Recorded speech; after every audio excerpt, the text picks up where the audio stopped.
It's Tots here, Jasmine Allure, and if you want to have an alluring time, you better watch Countdown City Wrestlecast.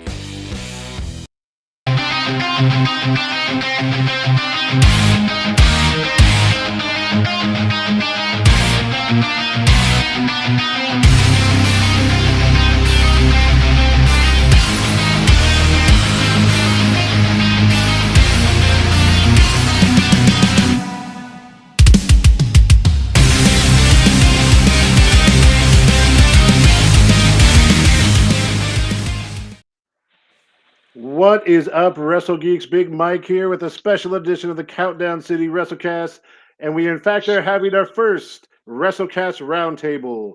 As you can see, I'm not joined by my usual partners in crime. I have a couple members of the Wrestlecast family normally in the chat, but today they are making their debuts as we talk about the career of Sting, I should say. To the side over here, I got Jason. What's up, guys? How you guys doing? So far. If you've been at Hybrid or RCW shows, you've seen Jason because he's right there with us causing mayhem. Mm-hmm. And below us, if you've been at Mission Pro shows the last couple of times, our man Burnsy there is quickly becoming a huge fan. Excellent. Well, thank you guys for joining us. I do appreciate it. No problem. We are here for Sting. Mm-hmm. Obviously, we're all big fans. His final match is tonight. What? Yeah, I know, right? It's crazy. Yeah. I mean, Gosh. I remember months ago when he made the announcement. I know, in the promo, and you're like, Revolution, March 2024. That's months away. Yeah. And now it is here. Yeah. What happened? Right? We got old. That's what happened. Well, yes. as you guys are going to find out as we talk about some things here, we are definitely old. But before we get into those specifics, just a reminder, follow the WrestleCast on all our socials on Twitter and X at CCG _ WrestleCast up here. We are on Instagram, and we have a Facebook page now. Both of those can be found under Countdown City WrestleCast on Instagram and the Facebook. And on YouTube, you are right here, as usual, at Countdown City Geeks. So, let us get started. Guys, Jason, we'll start with you. What is your earliest memory of Sting? Well, my earliest memory is when, I don't know, I was just a little tiny kid in 1980s. I was wake up in the morning, eating Cinema's Toast Crunch, riding my bike in the neighborhood, falling down, scraping my elbow. and then afterwards, I just come back in home and go watch some good old NWA wrestling. And then out of the blue, this guy just ran into the ring, just attacked a enhancement talent as if he was the Road Warriors. And I thought to myself, is he part of the Road Warriors now? Who is this guy? And he was jacked up. I say, man, he must be. Yeah, he's definitely part of the Legion of Doom at the time. He's got to be part of the Legion of Doom. Turns out, nope, he's not. Turns out his name was Sting. I said, wow, this guy's Sting. And the moment that I saw him, I knew right then and there, Flair's going to have him. Flair's going to take him. And then a little bit short time, Sting called up Flair, and bam, Clash of Champions. Things got started. Everything just goes from up, and up for him. Yeah. So around that time, I said I became a fan because for me, as a childhood, in my childhood, I'm always a big fan of wrestlers wearing war paint. I love wrestlers with war paint. I love the Road Warriors. That was my first tag team. How can you not as a kid look so good? Right. I mean, so man, I can't believe. And then all of a sudden we have Sting, and then we have the Ultimate Warrior, and then later on I got reintroduced to Boom Nakano because I saw a little bit of her back in the WWF back in 1984, 85, around that time. And I was a big fan of hers until never saw her again until 94. So for me, once Sting comes in, I was a fan already. I was a big fan already. Yeah. Me too. Definitely. Burnsy, what about you? About the same time or a similar idea? Or? Kind of, yeah. The 90s for me. I was one night just turned through channels WCW. You said Saturday night on 6 or 5 Eastern. Yeah, always 05. Yeah, Yep. 5 or 5 more time. 5 or 5 more time. If you want to be Right. Just went through channels one night, and this guy's still like, "Who's it?" I'm like, "This is so." I thought, "Is that the Ultimate Warrior?" What's going on here? Yeah, no save. Yeah, No it's good. Sting. I'm like, "What?" I'm like, "Who?" I'm like, "Okay." Yeah, it's better. I'm a fan. I'm a fan. Yeah. Yeah, it's very ironic that both of them won world titles in 1990 around the same time. So, right. so well, they all both made it. So, Yeah, and I didn't know this at the beginning. I found this out later as I would start looking up all this information. They actually started as a tag team or they were a tag team at some point. The Blade Runners, Sting, and I don't think he was called the Ultimate Warrior then. I forgot what he was called then. But Jim Rock. I think it was Rock. Yeah, or something like that. Because it was like Rock and yeah. Blade or something. Yeah. And they were the Blade something like Runners. that. But yeah, I remember that. But good. And UWF. Yeah, that's what I remember. With Missy Hyatt and Rick Steiner and that group. Right. Yeah, and so for me, mine was pretty similar to yours, Jason. When I was a little kid, I would watch any wrestling I could get my hands on. Right. And we had cable. Like I was lucky we had cable. So like ESPN would show like AWA sometimes. I know sometimes I would get the Texas one, World Class Championship Wrestling. I would get that sometimes.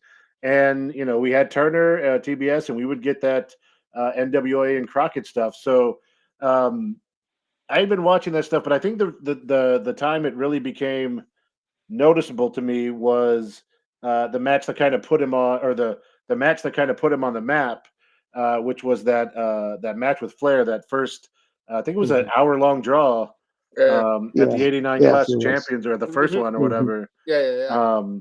And hearing about that and seeing him, because like most kids in the '80s, obviously WWE is the thing you get the most. So I was a huge Hulkamaniac, and you could tell Sting was kind of trying to be you felt like he was trying to be in the same vein as the good guy for all the kids. But as I said in one of my posts, Sting could also do things that Hogan couldn't do. I mean, Hogan had the muscle and he was strong, but Sting was athletic. And I think Sting, if he was in his prime nowadays with what he could do, he'd be one champion already. He'd be like a Wardlow. He'd be like a Braun Breaker, just type of like freak athlete with the size and strength. And he was ahead of his time in a lot of ways. Yeah, that's the one thing that I saw the difference between Sting and the Ultimate Warrior at the time. Same here. Yeah. When I see Sting, I see this big old guy, muscles all over the place, and then you see him jump over the top rope and onto someone else, and say to myself, where the heck did that come from? I said, man, this guy is something else. And then his charisma, that's the way he talks, all that stuff. It makes me want to go wild up and go and punch a tree or something like that. But so he was really something else. I mean, the Surfer Sting character will always be my number one behind the Crow and all that stuff, because he was a star that, even though he's big and agile, he still seems like a little bit of an underdog compared to everyone else. And that's what's really special about that guy, because when Sting and Flair fought at the Clash of Champions in 1988, right then and there, that Sting made it. It's very rare for wrestlers to go with Ric Flair for almost an hour and with a draw. Right there and there, he said, "Yep, he made it." And then when later on, when Sting won the TV title over Rotunda at what was it called? I think it was some kind. I think it is a NWA show, the 605 show at the time, and then after that, the whole rivalry with Sting and Muta, face paint, Sting, face paint. Yeah, Oh boy, that was a great rivalry. We So do that got Casey Blackrose in the chat here. All right, cool. Shout out Casey. He says Sting's going to induct Lex into the Hall of Fame, in a WWE Hall of Fame in a few years, I'm sure. I Yeah, And I think would he love to should. see that. Yeah, He should do that. and that's the Yeah, I thing agree. about Sting is like he was loyal to WCW while it was alive. yeah, He was always wary about going to WWE. Yeah. Yes. And he said this a lot of times because he was concerned about the way they would treat the character. You know, went to TNA, did a lot of things for them while he was there at TNA and Impact. Eventually went to WWE. I will die on the hill that he should have beat Triple H. Oh yeah. That whole thing was dumb. Oh yeah. I think about Um, 95% of people believe that. Yeah. Yeah. But You're not the only but- one. yeah, no, nobody does. Mhm. But the I thing ain't me. is, he doesn't. You don't get the feeling that he burns bridges No. anywhere he goes. No. So I totally, especially with Triple H in charge now and some of these new people, I Mhm. see no reason like if Sting's cool with it to he would show up at the Hall of Fame and do this I agree. for Lex. Yeah. And because one of the things you hear about him the most, and even in these past few days, as people are starting to remember him and think about him, is there's never a bad thing about him. Like he was nice to No. everyone, helpful. Yeah. So Bernsey, I think me and Jason have kind of hinted at our favorite Sting era. What about you? What's your favorite era of Sting, of his different characters and kind of eras of him? Yeah, probably the crow. I got the crow gimmick kind of. Yeah. Mhm. The bad people, Hogan and all that. Yeah. And I know for me and Jason, like he said, and I'm the same thing. It's the Surfer Sting for me. That's a good one too. But I've got to give them credit until the very end. It's almost like and this is on Hogan, I think, but it's almost like Game of It is Thrones on or How I Hogan. Met Your Mother. That story was so perfect for so long, right until that final match, Mhm. because Hogan had a politic, allegedly, what we've heard. Yeah, supposed to be a fast count, but it ended up being a normal count. Yeah, but The no, whole like storyline. the great that thing whole- about like starting from thinking that they betrayed him, making that fake Sting, Yeah. and his best friend Lex, which Yeah. that's a whole nother, like we could spend a whole nother podcast on like the strange best friendness of Sting and Luger, because no matter if Luger would go bad, Sting was always there for him. Yeah. Like no matter what, for the most part. But It's extremely rare. It's extremely rare to have a character that gets over even more, but not saying a word yes, for a year. but that Right. that WCW versus NWO War Games match was one of my favorite for a long time. Because you're like you saw that fake Sting, you're like, that's not Sting. Yeah. Like we all know, come on. So when he finally shows up, he like clears house and then goes, now you believe me, and just leaves. You're like, oh. And then snap. and then when he So- finally turned to that Sting gimmick, like it started the period of WCW that took over WWE forever. And Scott Hall's he idea did for him to do that. And he did that promo before the Crow Sting. He did that promo Yeah. behind the camera. He never showed his face on the camera. He was talking to the people in the arena, but he never showed his face on the camera. He was just talking to the crowd in the back, not saying anything. Meaning that, you know what? Screw you, WCW. I'm going to do this I'm going to become a free agent. I'm just going to show up anytime I want to. And then after that, the transformation started. Mm-hmm. And those, if I remember correctly, the first, like it took him a couple of shows and like a couple of weeks to find the right character. But once he went up to the rafters, and then once he started rappelling, that's when it just all kicked off. And we joke about the NWO looking back a little bit, because at first it was hot. It was as someone who is so pro babyface all the time, it used to like piss me off that for about 4 months, it seemed like at least every Nitro just ended with an NWO beatdown of WCW faces and such. Or wrestlers adding to or the join the NWO. But it really was at the beginning, it was so good. So when he started coming down to be like one of the few things that could actually hold them back. I mean, the crowd just went wild for it. And you're right. He went almost a whole year, never said a word. Nope. And he was the biggest thing in wrestling. Yeah. And so, I mean, right there off the bat, the first 15 years of his career, he has two distinct eras. And he's like the biggest thing in both of those eras for his wrestling company because Surfer Sting. Okay, I got to do this from Casey.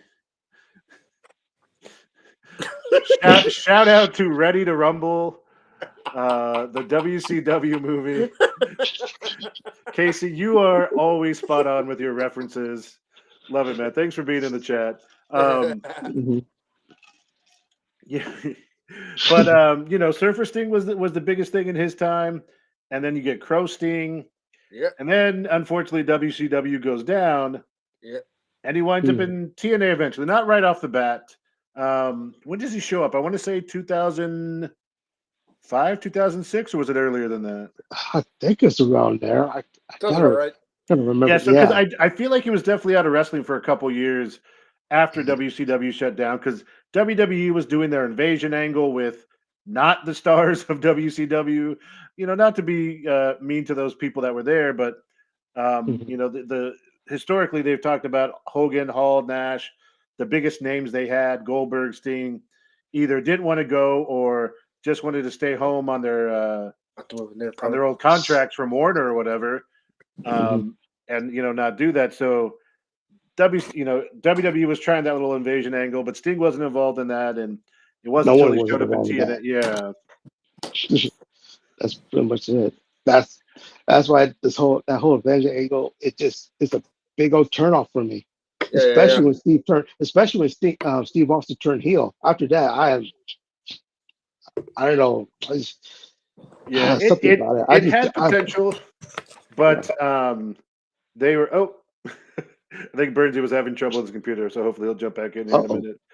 But I think that was always hindered by he who must not be named, never truly wanting to let the WCW guys look good in the end or close to get over. Yeah. Okay, Casey. So it was as early as 2003, he says. Oh, okay. Casey, our resident historian, even though we're older than him. Sting debuted in 2003. There's a lot of wrestling going on in this world. Yeah, but so again, shout out to Casey Blackrose. He is a student of wrestling, and he studies and knows his stuff. Backbreaker specialist. That's right. I think we got up to 7 at the Flock and Brawlers versus Von Erich's match in RCW. Yeah, I was trying to keep the count. Yeah, right there, Bernsey? Yeah, reach that 10. Okay. I had to flip places a little bit. Here, I'm going to pull you out for a minute while you fix your stuff, and then we'll bring him back in once he's got his setup fixed. But yeah, so, you know, we start the TNA era of Sting, and he does a lot for them. And, you know, we kind of come back to this a lot because as much as, you know, you don't want to try and always compare him to Hogan, one of the things that I feel like Sting did, and you kind of mentioned it earlier, that Hogan doesn't do a lot, is he would lose when he felt he needed to lose for the right thing. Like going back to Surfer Sting, he lost to Rick Rude. Yeah. He lost to Vader. He lost to Flair a bunch of times. He did. You know, he would put people over when he felt it was necessary. Hey, Sean, what is up? Good to see you there in the chat. Thanks for joining us. We are just talking about Sting. Kind of right now talking about the different eras of Sting. We're getting into the kind of TNA time of Sting as we spent a little bit of time talking about Surfer Sting, Crow Sting. We will come back because I do want to come back and talk about specific matches of those different eras because I have a ton from the Surfer Sting. Hey, Tommy. All right. I'm assuming you're in the chat somewhere, buddy, that you can't be here because if you could be here, get your butt in here. Yeah, come on, man. Come on, Tommy. Yeah. You know you want to. This is your show too, you know. Yeah. Yeah, you are one of the hosts, man. And Sean here. And speaking of TNA Sting, this wasn't the initial Sting, but it's a character that eventually came out during his time there. Yeah, I liked it. And that was Joker Sting, which was, you know, kind of the Crow Sting paint, but it kind of got red and kind of went more clown-like Yeah. after Yeah. the Dark Knight Joker. So That's you once know, again. Once again. That's another gimmick that he got yeah, over. Yeah, did. Yeah. Even. yeah. He said he liked that one. He liked that Joker Sting too. He said Sting himself said that in interviews. Mhm. Okay. They love being the Joker Yeah. Sting. Oh. All right, Tommy, we'll forgive you then. Oh man. Can't be on the stream in person. Okay. All right. And there goes everyone watching. They're like, "Oh, Tommy's not here." All right. Yeah. But yeah, I mean, in his time in TNA, he helped grow it. Like, I mean, AJ Styles, that whole group that, you know, a lot of them, like AJ, Joe, they're now still in there. WWE, AEW. Christopher Daniels never quite getting the big time he kind of deserved, but one of the guys there, and then eventually you got like Christian in, you got Angle, at TNA. You know, that's another time where it was a lot better than I think people get it credit for. Until Sean, Hogan screwed it up. yeah, well, there's a recurring theme, but Yeah. Sean, I remember meeting Sting when you were 10 years old. That's pretty Whoa. cool. Let us Wow. know where That's and great. what you were doing, because that's pretty cool. Man. Yeah, it is. Favorite memories from Sting's time in TNA.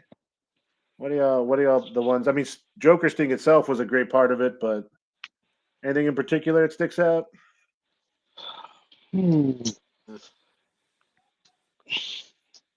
The only thing I think about is his rivalry with Jeff Jarrett Yeah, over the of world course. title. Now that's probably the closest I remember everything about that. And I thought it was very, very cool. Oh, the Sting win once again his first world title in TNA by beating Jeff Jarrett at the time. Yeah. Yeah, His also rivalry with Kurt Angle was also good. I yeah. really like that. I like that as well. And him being a member of Fortune. I think Yeah. it was Fortune, right? Was he that, or was it the Billionaires Club or whatever they had? It's The probably Main the Event Billionaires Mafia. Club because well, Main Event what Mafia. There you go. Main There you Event go. That's Mafia? what it There you was. go. Good job, Yeah. dude. Yeah, There you once Booker T got there and Hall and Nash showed up again, Yeah. that eventually came through. Sean, it was early WCW days downtown when he was close friends with Luger. Oh, okay, cool. Oh The man. Mall Americans at the Yeah. mall. What the hell is he doing here? Well, I mean, I know WCW came a few times on house shows Yeah. back in the day. So, but yeah, so I saw a clip the other day that was talking. They were talking about how selfless kind of Sting was, and I didn't remember this specifically, but apparently he helped AJ win his first world title in TNA in Hmm. a four-way where it was Yes. Angle, I remember AJ, that. Yeah. Sting, and Matt Morgan. Yeah. And Yep. Angle's down. I think he hit him with the Scorpion Death Drop, and then instead of pinning him, he goes outside to Morgan and kind of looks at AJ and Yeah, I tells him to remember that. take it. And There you yes, go. and Yep. AJ hits the 450 Yeah. springboard and gets his first title. So again, Sting being the ever selfless person, trying his best to put people over. Oh, at the old Hemisphere Arena, very nice. Oh, I remember. That's a memory for old San Oh, yeah, Antonio. right. Yeah. My first wrestling event was at the Hemisphere Arena, but that was way before Sting's time. Yeah. Mine was at the Coliseum. I went to a basketball game that one time. Yeah, I went to a lot of basketball games when I was young with my dad there at the Coliseum. There you go. I'm sorry, at the Hemisphere Arena. I know what you meant. Surfer Sting. Oh, who's watching us? Yeah, right. Okay. Mhm. So one of the unfortunate memories that's also unfortunately connected to Sting and TNA is the Jeff Hardy incident. Yeah. You know, for Yeah. what it's worth, where he That's showed up not in a good state to No. actually be there and wrestle. But yeah. again, doing the best he can to deal with that situation, and an unfortunate thing, but at least for a while, and hopefully now Jeff Hardy's gotten better with that. So, Yeah. and then Sting kind of leaves that he has his Joker era, and I don't remember how much time it is from when he leaves TNA to when he finally shows up in WWE for the first time. Yeah. And he's talked about this because it was WrestleMania 31 when he has his only WrestleMania match. Yeah. He debuted. Yeah, but he debuted the Survivor Series before that. Yeah. And I think he's come out since and said that he knew. Well, ironically, he thought at the time his career would, just about over, but he wanted that Undertaker match because he knew that was something left on the table. So they offered him the storyline with Seth to begin, and he basically said he just took it so that he could get his foot in the door, hoping that they would get there eventually. Unfortunately, they never did, which is, I think, one of those biggest what ifs in the history of wrestling at this point. What if we would have gotten, maybe not at that point, maybe not a full Prime Sting versus Prime Taker, but they could still go at that time. So it would have been a hell of a match, but I guess we'll have to leave that for our 2K24s and video game systems. Just imagine that. I think that was WrestleMania 31. Yeah, that's after Taker's streak ended, right? Yeah, because it ended at 30. Just imagine that his next match would have been against Sting. Well, if I'm not mistaken, wasn't 31 against Bray Wyatt, and then he beat Bray when people are like, he did. Yeah. Yeah, people totally forgot about it. Yeah. So of course, they were so dead set on Sting versus Triple H, so they could recreate WCW versus WWF, and so they could once again show that WCW loses, and then in totally not connecting with any story canon, the NWO comes up to help Sting. the literally the rivals, right? Sting, Sting exists because the NWO showed up, and now they're coming to fight the DX guys on his side. So there are a lot of situations in that match that doesn't make any sense whatsoever. Right. I mean, versus DX, which, if you think about it, they're the NWO, in which Paul and Nash are used to part of the clique. And then you decide, hey, we're going to go ahead and fight. X-Pac had to choose a side. He was an integral member of both. Yeah. So. You put Sean Waltman in a difficult situation. Right. See, that might have been funnier if he was there and he had both shirts or something and didn't know which way to go. That might have been funny, but yes. Who do I attack? Yeah. And then Sting. Good. Oh, excuse me. Go ahead. No, I was going to ask, how much longer did he last after WrestleMania? Because which one? Who? Sting? Yeah, Sting. It wasn't much longer. Did he last the full year? I don't think so. Because was the injury with Seth the thing that? Did he never come back to WWE after the buckle bomb or whatever? No, that's it. After that, it's whole thing. Yeah. So after that, then he must have gone back after Seth for the title, right? Was that when Seth faced? He had the U.S. and the world title. Yeah, it was around that time. But see, I mean, Sting had such a short WWE career. It was cool and it had such potential, but it did. Yeah. WWE couldn't get out of their way. So I believe they ended during the summertime. Yeah, I think you're right. Yeah, around there. But his career is just like that. Buckle bomb, CR Hall of Fame. That's it. Yeah. And then he has one last era, which is his current era, which is the era that's about to come to an end tonight, or I guess this part of it is his AEW run. Good? In which, in my opinion, I was scared about that. I was extremely scared. I said, "Oh my god, is Steve's going to wrestle full time, or are they just going to do it part time, or either that? Is he healthy enough to do all this stuff? Right. Do the wrestling." So when the first tag match announced, I was anticipating, but at the same time, I was nervous. I was really nervous for him. Yeah. No, same. And I think a couple things wound up working in his favor. It was either, I think he came out during the pandemic or right before. So they were at Daly's place, but I think it was not with the normal crowd. I think it was with mostly it's pandemic era. Yeah. He debuted during the pandemic era. Right. You did, yeah. So you mostly had the the wrestler fans around the ring. I don't even think they had let the small groups of regular fans back at that time. And then Yeah. his first Right. match was a cinematic match, right? It was Mhm. that brawl in the building or the worn Yeah, down it's thing with like a Team boiler Taz. room type Yeah. tag Yeah, it matches was. and things So, like that. Yeah. so I mean, I think I had the same fear. I think we all kind of had a fear because I've talked about this on the show on the podcast on a regular basis. I'm not a huge fan of the old guys coming back constantly. No. Like, you No, you're know, not. Yeah. I'm not the biggest. I know we can still do things on the mic, but like, I'm not the biggest fan of The Rock coming back right now.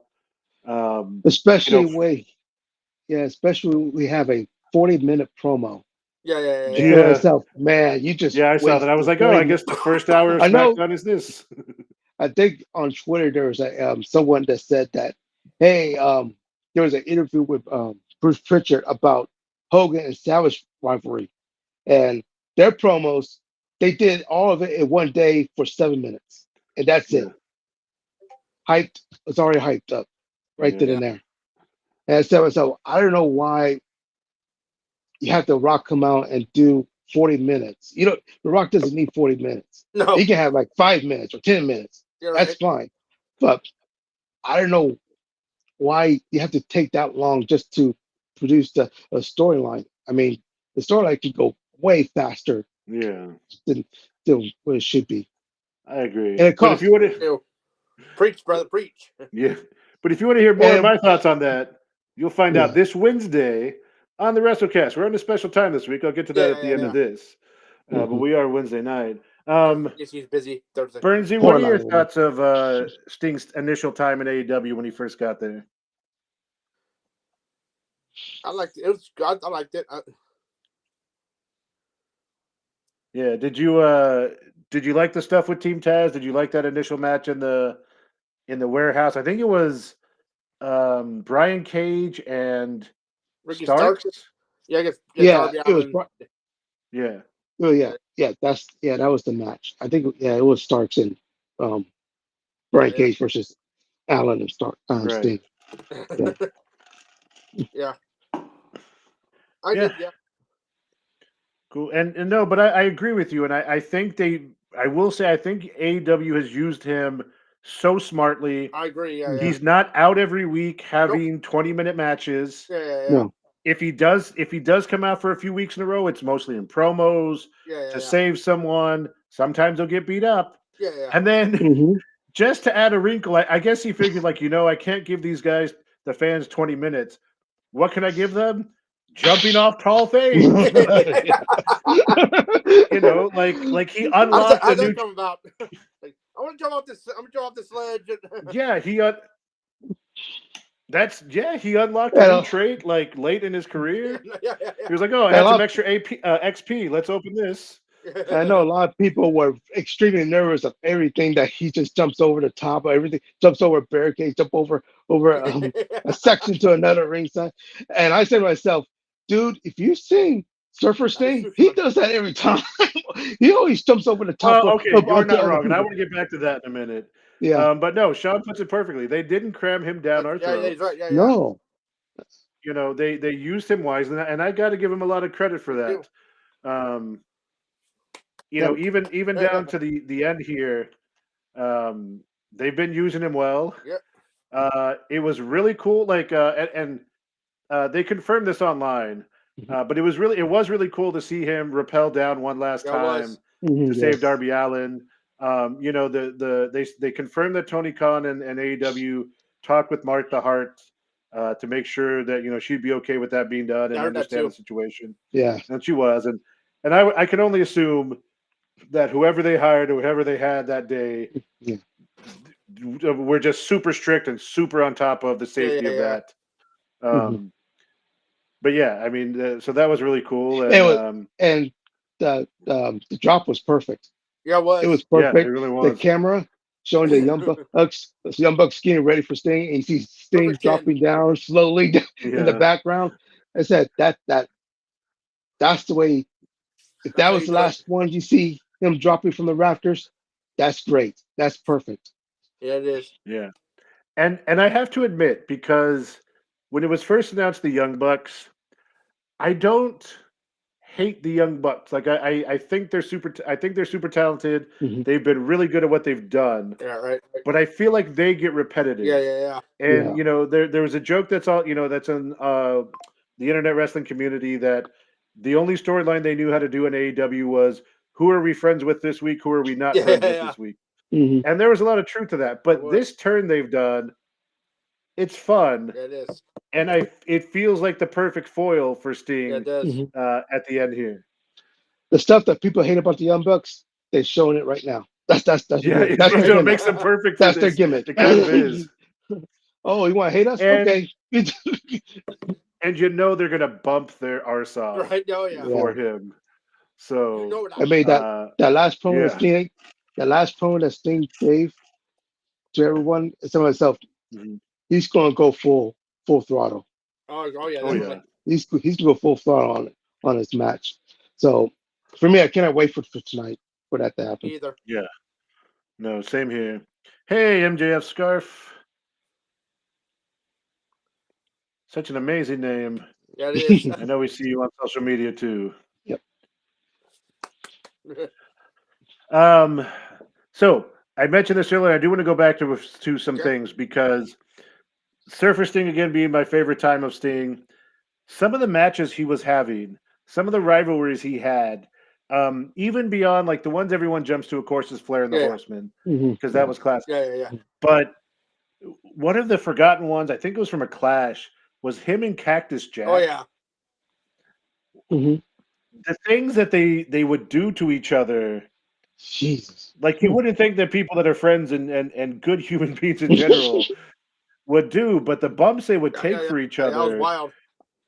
it was crazy. was. Yeah, I remember back when that rivalry started, and Dude. I think it was when Cactus Jack started to come back to WCW at the time. And when Sting had a match, I forgot who it was. I forgot who who he was facing. But Cactus Jack came in, attacked him from behind, froze Sting onto the ground, and then Cactus Jack had from the ring apron jumped and did an elbow right on Sting and said, "Wow, who is this guy?" I said, "Man." And Again, Sting selling for people. Right? Yeah. Oh yeah. But yeah, Cactus Jack is one of the few rivalries that people never talked about. Another one that people seem to sort of talk about, but they don't talk about as much is Rick Rude. Yeah. I mean, Yeah. I agree. Rick Rude Yeah. was their time for the United States title, how it started, that cost which started actually ironically He started by injured him, right? Or like he injured him. Yeah. I think Lex Luger did it. Did Lex Luger Before did the it? match. Yeah. He attacked Sting from Oh, away? Lex Luger attacked him, and he was supposed to face Rude, and he fought Rude. Yeah, Yeah. and You're right. then Rude and Sting were supposed to have a match for the United States title, and then Right, there you go. and Paul Heyman is trying and they give the ref the count to say, "Hey, just announce Rick Rude as the United States champion." Yeah. Then we see the ambulance come in. This is probably the first time we see a part in which an ambulance comes in and then a wrestler comes out of it. Was that the first time? Was. I think It probably so. was the first time a wrestler comes it was back a while ago, so Yeah. I mean, it may have been done in the territory days, but probably not on television shows. So. Wait away. You see Sting come out from the ambulance limping, trying to get on top of the ramp. Rude was running at him, and they both just trading blows, and then he decided to press slam him with one leg and slammed him onto the ramp. I said, "Damn, dude, come on, Sting. I know what you're trying to do. You're trying to press everyone."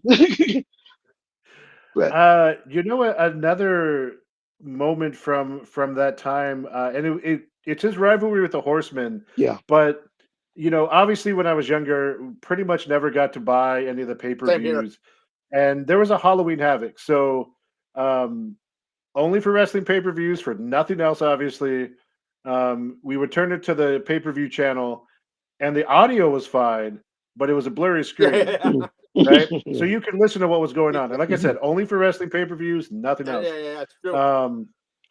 So it was a Halloween Havoc, and I think it was Sting and Flair, and The Horsemen start ganging up on Sting, and Yeah. they kind of start beating him up, and they take him back, like behind the curtain, and then they come back, and Sting comes out in quotes, but he's oddly a little bit taller, not exactly the Sting Sting. Yeah.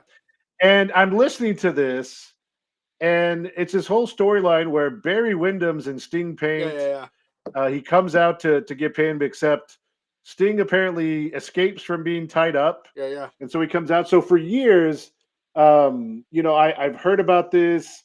I remember there's a picture in like a PWI or some wrestling magazine of Barry Windham like that. Yeah. I think, And it's not until the network came out that I got to watch it. He doesn't look like Sting. No, he doesn't. Like, it's another one of those moments where, like, if you were watching it, you would have realized it wasn't him. Yeah. But kind of funny in hindsight because Yeah, it was. I thought they had everyone fooled when I was a kid. So I think the match we were talking about, I think it was Sting versus Sid Vicious, right? Yeah, it was. Yeah. or maybe it was. Yeah, it Yeah. was. Okay. Yeah, because But that was when he was a Horseman too. Yeah, so- yeah, weird. Yeah. But also I think one memory that I remember during this time between Sting and the Horseman is when RoboCop come in. No, yeah. RoboCop first show up. Oh, yeah. Now here's what's funny. When I was a young teenager at the time. I love RoboCop, Yeah, me too. but I only love it in the movies. Only in the movies. Yeah. So when I said he RoboCop in a promo with Sting, I saw myself,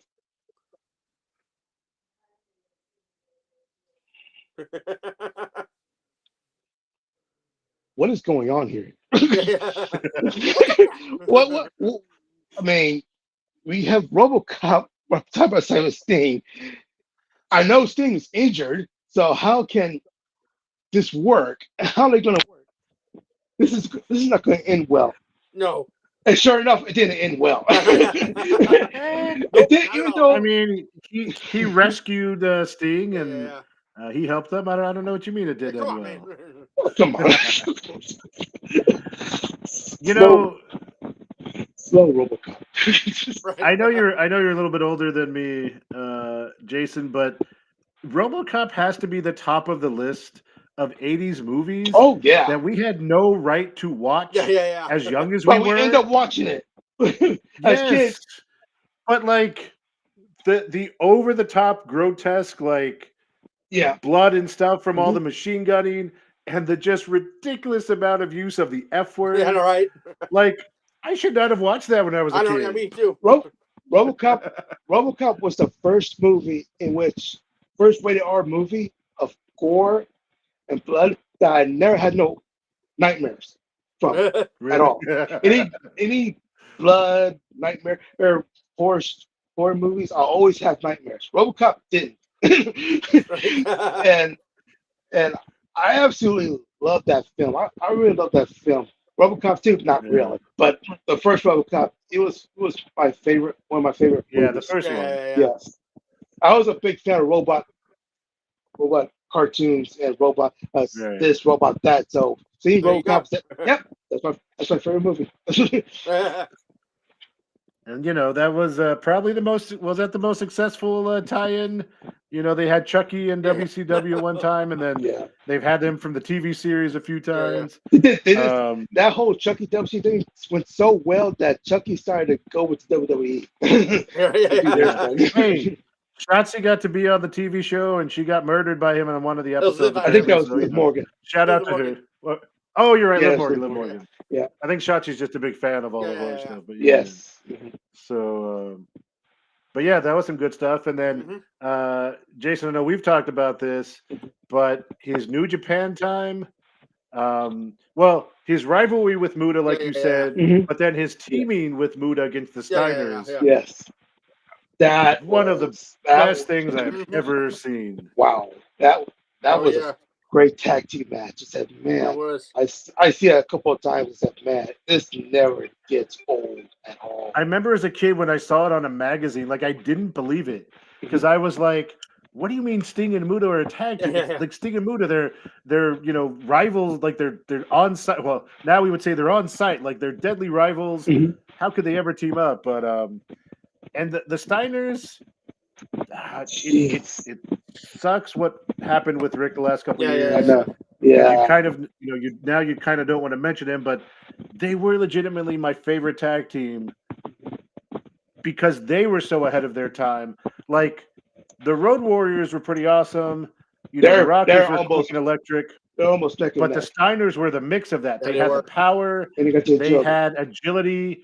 Like if you look at the moves that Scott Steiner was pulling off, in that prime Steiner run, they're moves that like nowadays are kind of cool and like things that have been used, but like he was using them like 20 years ago, They was. 25 years ago when he first started, and it was insane. Like the first person I ever saw do a Hurricane Rana, but he did the Frankensteiner. Yeah. He didn't roll them around. He like pile drove their head Yeah. into the mat. Man, Scott was a beast back then. He was a real beast. Yeah. I mean, Holla, if you hear me. that Frankenstein. And- I swear to God, every time I see Scott Steiner doing Frankenstein, I feel like he's gonna kill that guy. Right, yeah, me too. I mean, That and then the Steiner screwdriver, the I know. like the suplex into the tombstone, kind of Yeah. sitting tombstone. Yeah. Like he was crazy. But I'm actually messing up. yeah, they were ahead of their time, man. They had innovative tag team finishers. They Yeah. would do like the Bulldog one. I remember one of the coolest things I ever saw. But it was actually, now that I think about it, it wasn't a tag team finisher. They had Rick Steiner up on their shoulders. I don't remember if it was LOD. I feel like it might have been the Nasty Boys or someone. They had Rick up on the shoulders and they were going for like the jumping clothesline, but he just catches him and turns it into a belly to belly. Yeah, that was Okay, the Nasty head shrinkers. Boys. There you go. Head shrinkers. Oh well, he's probably done it to multiple Yeah. people then. Yeah, I remember Scott Steiner did one to Brian Knobs on top of the rope doing the belly to belly. And I said, wow. Yeah. Yeah. And that time when the Steiner brothers took on the Nasty Boys, they were just beating the living crap out of each They other. were, yeah. But I think the Steiner There's a Boys, lot of those teams from the 80s and 90s that apparently were just like, Yeah. we're just going to kick the crap out of each other, and everyone was cool with it. Yeah, So right. what are you going to do? And when they broke down, But, fix you it. Burnsy the Head Shrinkers, an underrated tag team, Yeah, they are. which, again, if you watch WCW and NWA, the Samoan SWAT team Yeah. was the first version of that I remember seeing. yes. And much like Haku later in his career, I was scared of those guys too. because they legit seemed Yeah. lethal. Yeah. I was like, Yeah, I said, man, I don't want and then in my head, being literal, I was also like, so like when there's a big crime in Samoa, they call these guys in to take care of it. And I was like, oh, they probably could. Yeah. Yeah, when I was a kid, I only saw a little of what's that tag team name again? The Wild Samoans. Samoans? The Wild Samoans. Oh, the Yeah. Wild Samoans. Yeah, Yeah, the with original. Mr. Fuji. With Mr. Fuji. I Yeah. only saw a Yeah, little bit of that. Even back then, they were scary. They were very scary. Yeah. Yeah, they were. So when I see Samoa's SWAT team, I said, "Oh, yep, same thing, same thing. Yeah. Must be related." Yep, they were related. Because back then I didn't know anything about Samoan heritage or something. Neither did I. Yeah. So going forward, when you get to Crow Sting, he doesn't have a lot of matches at first because, like we talked about, he spent a whole year just in the rafters, just coming down, threatening them, attacking them every now and then. I don't think the match against Hogan would be so. Do y'all have any actual memorable matches of Crow Sting era? Because it was definitely more about the character overall. Yeah. The only good match I see Sting at the time was against DDP Yeah. for the World Heavyweight title on free TV. Yeah, of course. Yeah. When Sting won the title, we were shocked. I was shocked. Wow, they give the belt to Sting. Only realized they're gonna get the belt. DDP get the belt later on. But besides that,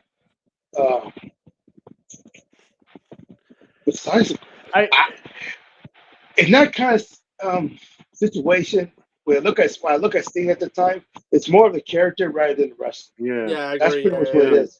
And you know what? To be fair, that might be why he's able to do what he's doing today. Yeah. Because there was that kind of time in his career where he really reduced his bumps and his time, like having matches.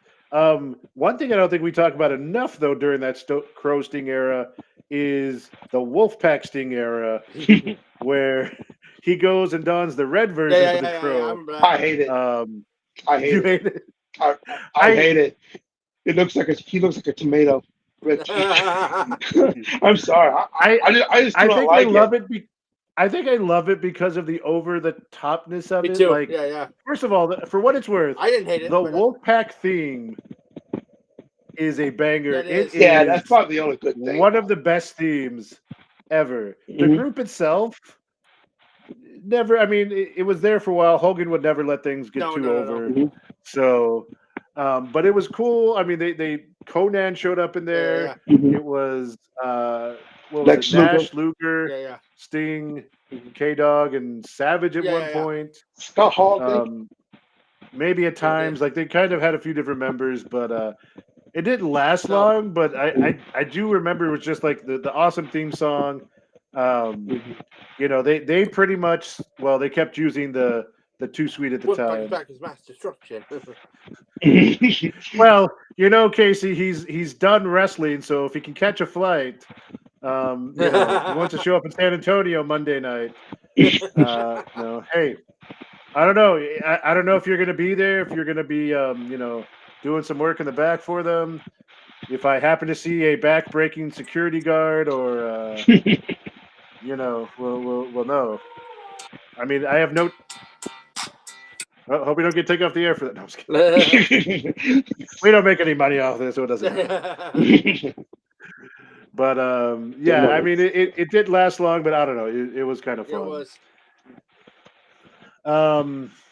Then that whole thing Then that whole thing with Vampiro, I do not. I still don't. I don't know why. Yeah, well, his late WWE, but that was late WCW. Was just in a weird place itself. Yeah, I agree. So then I think it was a good idea for Sting to turn heel. Yeah. It never worked with him as a heel. It's not going to work. Yeah, no, it's not. It never does. Yeah.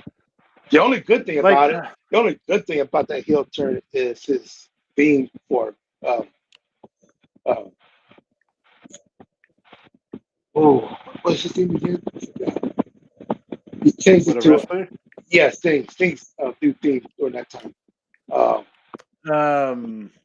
you talking about the mainstream song Seek and Destroy? Yes. Yeah. That's the only that thing. for a while. That was really cool. Yeah, that's the only thing that's good about it. But. Right. That's when WCW was trying a little bit more to try and get some mainstream music connected, like WWE was doing. Of course, one of my favorite things is DDP's "This Is Totally Not Nirvana" theme song. Oh yeah. So decided to cut some pieces here and there, and then Self High Five, which is totally not Teen Spirit, or Smells Like Teen Spirit. Yeah. Oh. But if you take a look at Sting's pro gimmick, the moment that he faced Hogan, everything went downhill from there. If you take a look at it. It really did, because it was like you did everything perfect and they just couldn't stick that landing. Yeah. But then that kind of becomes a common theme when you get into a story, and there's a story going on right now that we're hoping gets finished in beginning of April, but where the journey to win that title becomes such a great story that after that, the reigns never quite get to the same heights, because it was such a great story to get there, to face the obstacles, that once they're champion, holding the belt is not a great story as opposed to winning the belt and getting there. So that'll be interesting to see. Yeah, well, that's probably the one thing I feel like Road Race title reign was so long right now. There's situations in which the title was not important. The storyline-wise. It's always been about the bloodline. We barely mentioned anything about the world title. Yeah. People care about going after the title. I never seen anyone in the WWE say, I want to go after Roman Reigns' Universal title. Only a few, only one, and that was Cody. Yeah. And the rest is just like, well, I guess we can add this wrestler here because the bloodline did this to him, therefore, or this guy. They would take on the other bloodline, and it was at the one point it was never meant about the titles. Nothing about people want to go after the world title, and that's probably the one thing that Seth was complaining about. Yeah. Seth tells a lot of truth in what he does. Yep. At the time, I almost forgot Roman was the champion at the time. One time. Yeah. It's not been hard in the last year or so to forget that. Yeah. So. Oh yeah. And there we go. I mean, the 3 really great eras of Sting. Mm-hmm. All 3 over. Yeah. Yeah. So you look at those, it's almost hard to believe it's the same guy. Yeah, it is. Yeah. But that's a good 20, 25 years at least there. And then of course, as I was saying before we got started, my personal favorite, Sting. Yes. All-American Sting. Mm-hmm. That looks like his time in New Japan against Muda. Yeah. So that was a good match. Yeah, it was. Well, guys, any final thoughts or anything y'all want to share about Sting? Anything else you want to focus on, talk about? Bernsey, how about you? I can't think of nothing. Jason? For all the people who's going to watch it tonight, just relish it. Mm-hmm. Because Sting, in me and Big Mike's time, is the last Mohicans. Mm-hmm. Dustin Rhodes is probably the closest one. If you will. But Sting is the last Mohicans during that time in which pro wrestling, even though at the time it was a bunch of cartoon characters and all that stuff, they make it real. They make it feel real that they're serious about what they wanted to do in their wrestling careers. And lose yourself in the moment. Yes. Yeah. So make you believe. Just like Sean Ross said, just like Sean Ross Sapp says on Fighter, you should not take it for granted. You should not take things for granted. Yeah. Let's enjoy his final match. Win or lose. Tears. Doesn't matter. Just enjoy it. Because someday, knock on wood, if Sting leaves this world, in your mind, you know that you experienced the great Sting in your eyes. Yeah. And hats off to you, Sting. You are one of the greatest. Yeah, thanks for the memories, man. Yeah, 100%. Thanks for the awesome memories. Yeah, for me, again, this is I have 2 favorites all time when it comes to wrestling, and watching wrestling so long, there have been lots of people who can claim to be the best, the greatest, the most popular. For me, it's 2 people. It's Sting and it's Shawn Michaels. Yeah. And different careers, obviously, different paths. But Sting to be able to do, Shawn retired a while ago. Man, that was 2 WrestleMania matches. That perhaps 2 of the best. Oh yeah. Yeah. Yeah, that would have that would have been a match right there. I got to look at cage match. I don't know if they ever met in territories like AWA or anything before. I'm not sure if that time would have crossed because Shawn was Midnight Rockers with Marty, I think as early as 84.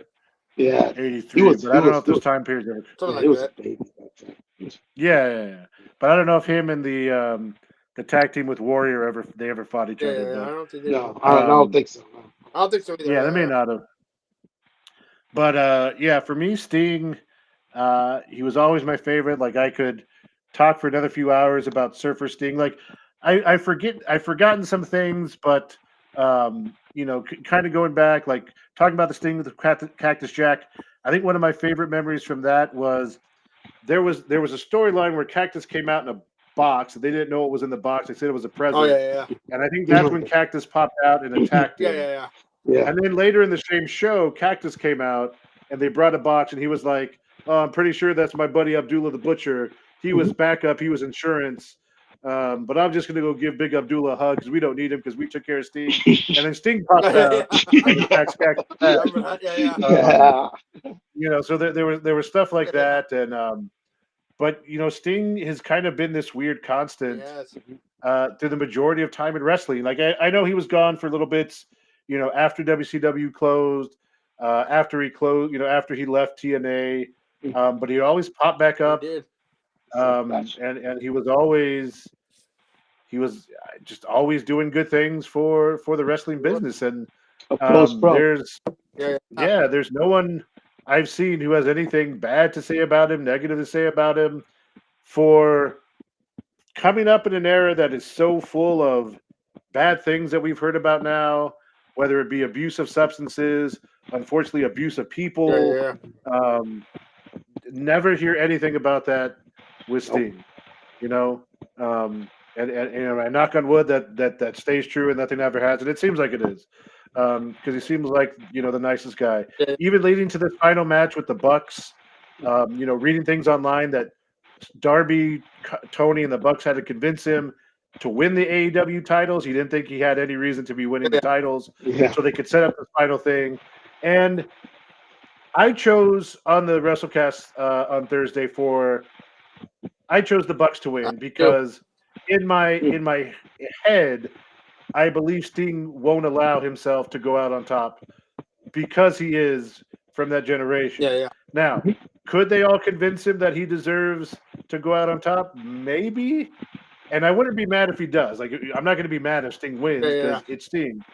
But I feel like the kind of guy he is, his team's going to take the loss, whether it's probably him taking the pin so it doesn't hurt Darby. And then probably afterwards, if the Bucks don't attack him or if they don't scare off the Bucks and he gets his moment. But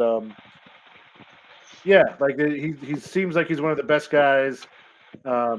Being able to see him these last couple of years, again, in limited roles, but always finding a way to get the crowd over or to get the crowd excited and jumping off big things. It's been amazing. So, thank you, Sting, for everything you've done. Enjoy your retirement. You got 2 sons, you got some daughter-in-laws apparently and stuff. Yeah, definitely we are not. And for those of you who are not aware, who've been sleeping under a rock, his final match is tonight at AEW Revolution. And that is starting at 7 p.m. There is their pre-show is called 0 Hour. And there are a couple matches on that. I think it starts at 5:30 or maybe 6. I don't remember exactly when. But check that. It's on YouTube. But otherwise, this show, it says pre-show 6 on the notes I have here. But it's at the Greensboro Coliseum in Greensboro, North Carolina, which is prime NWA Crockett promotion territory. Normally it would be called Horseman Country, which they would be part of. Right there, and it's on Bleacher Report, $50 through their app and such. So go check it out. Should be fun. Well, guys, I think that's going to bring an end to our first Wrestlecast Roundtable. This was kind of fun. It was honestly an idea that just kind of popped into my head as we were on the show Thursday because there was so much going on at that show. We had Thunder Roast to begin with. If you haven't watched it, I remember that. Go back. Good interview. Very good interview. Thankfully she did not tell me to shut up this time. I was surprised by that. Well, I thought she was going to be a little meaner about things. She was pretty honest about what she was saying. No, he's not Jasper Lauren. He's not. So if you haven't seen that, go back and watch it. But it was an idea that popped into my head because we kind of talked about Sting, but that show was going so long, and I was like, I want a little bit more time to talk about Sting. So we came up with this, and I think the WrestleCast Roundtable is a great idea for the future for other things. Hopefully JC and Tommy can get some things that they want to cover, and they can get, you guys again, or maybe some other people that get involved and kind of spread it around. Because it's me, JC, and Tommy on a pretty regular basis on the show. Tina, who was an original member, doesn't show up as often now because of family and stuff going on there. But But yeah, this was fun. So Was. hopefully this will be the first of more to come. Yeah. So thank you guys for joining us. I do appreciate it. No problem. Over here to my side, we got Jason. Below, we got the man Bernsey. Good fight. Good night. And thank you, Wrestle Geeks, for joining us. That is all. And no, that's not it. This is going to be it. Thanks for watching. Bye-bye, guys. Adios.